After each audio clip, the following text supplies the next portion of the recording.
Assalamualaikum warahmatullahi wabarakatuh. Nama saya Susiani Nabil, kelas 11 IPA 2. Di sini saya akan mempresentasikan tentang minyak bumi. Di sini ada pengertian minyak bumi. Minyak bumi adalah suatu campuran cairan yang terdiri dari berjuta-juta senyawa kimia. Paling banyak adalah senyawa hidrokarbon. Senyawa ini terbentuk dari dekomposisi yang dihasilkan oleh fosil tumbuh-tumbuhan dan hewan. Minyak bumi merupakan komoditas hasil tambang dengan peran yang sangat penting dalam kehidupan manusia, terutama sebagai sumber energi. Bahan bakar mulai dari LPG, bensin, solar, hingga kerosin, serta material seperti lilin, parafin, dan aspal, serta berbagai reagen kimia yang dibutuhkan untuk pembuatan plastik, karet sintetis, deterjen, obat-obatan, dan lainnya dihasilkan dari minyak bumi. Poin pertama yaitu ada 1. Pembentukan minyak bumi. Minyak bumi terbentuk dari pelapukan berbagai macam sisa-sisa organisme seperti tumbuhan, hewan, dan jasad-jasad renik yang sudah tertimbun dalam dasar lautan bersama lumpur selama jutaan tahun lamanya. Lumpur tersebut akan berubah menjadi berbagai batuan sedimen yang berpori, sedangkan sisa-sisa organisme akan bergerak ke tempat yang tekanannya rendah dan terkumpul pada sebuah daerah perangkap, yaitu batuan kedap. Gas alam, minyak, dan air akan terakumulasi sebagai deposit minyak bumi pada rongga bagian atas dan gas alam, sedangkan cairan minyak mengambang di atas deposit air. Nah, di sini ada bila kita urutkan maka akan menjadi seperti ini. 1. Itu jasa rening yang terkubur bersama lumpur. Yang kedua diproses jutaan tahun. Yang ketiga mengendap dari dasar laut. Yang keempat menghasil bintik minyak dan gas. Yang kelima terakumulasi di batuan kedap. Yang keenam menjadi deposit minyak bumi. Poin kedua yaitu ada komposisi hidrokarbon.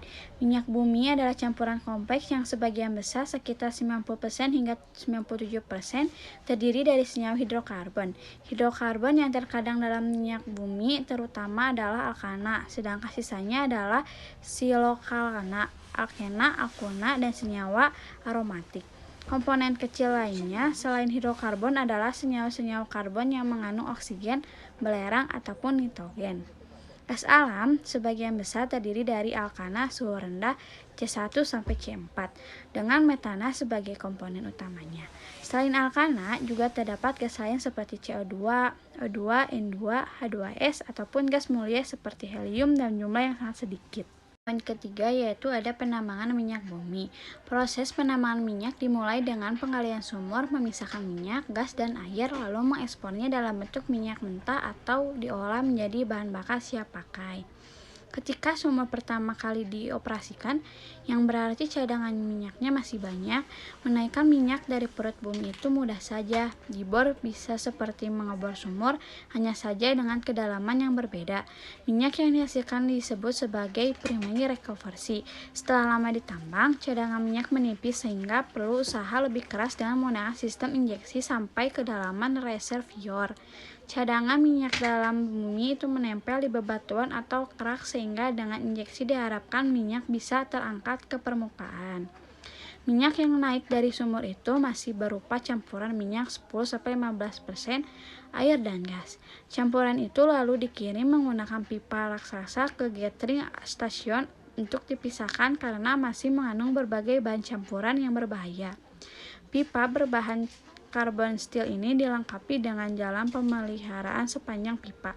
Proses tersebut menggunakan banyak bahan kimia, karenanya limbah proses itu tidak boleh dibuang sembarangan. Poin keempat yaitu ada pemisah fraksi-fraksi minyak bumi. Yang ke-1 ada destilasi. Destilasi atau penyulingan merupakan proses penyediaan cairan, pengembunan, dan pengumpulan uap. Pada industri minyak bumi, penyulingan dilakukan dalam menari besar dengan beberapa piringan yang berpori. Yang kedua ada cracking. Proses cracking berfungsi untuk memecahkan molekul hidrokarbon besar menjadi kecil. Adanya proses cracking ini membuat minyak bumi diharapkan bisa mengalihkan kualitas fraksinasi yang tinggi. Yang ketiga ada reforming. Reforming merupakan perubahan bentuk molekul produk minyak bumi yang bermutu kurang baik menjadi bentuk yang lebih baik lagi. Yang keempat ada aksilasi. Aksilasi merupakan penambahan jumlah atom dalam molekul kecil menjadi lebih besar. Proses ini membutuhkan katalis asam kuat untuk menggabungkan molekul kecil menjadi besar dan kompleks. Yang kelima ada treating. Treating adalah permunian minyak bumi dengan menghilangkan kotoran-kotoran yang ada di dalamnya. Cara-cara dari proses treating ini sendiri terdiri dari 3 macam teknik, yaitu copper sweating, upstreaming, dan desulfurizing. Poin kelima yaitu ada pemanfaatan fraksi minyak bumi. Contohnya yaitu gas. Manfaat minyak buminya yaitu bahan bakar gas LPG dan bahan baku sintetis senyawa organik. Yang kedua ada ether, petroleum yaitu pelarut dan cairan pembersih. Yang ketiganya ada bensin yaitu bahan bakar kendaraan bermotor. Yang keempatnya yaitu ada nafta. Bahan manfaatnya yaitu bahan baku sintetis senyawa organik.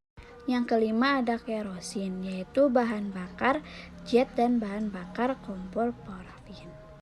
Yang ketujuhnya yaitu ada minyak solar dan diesel.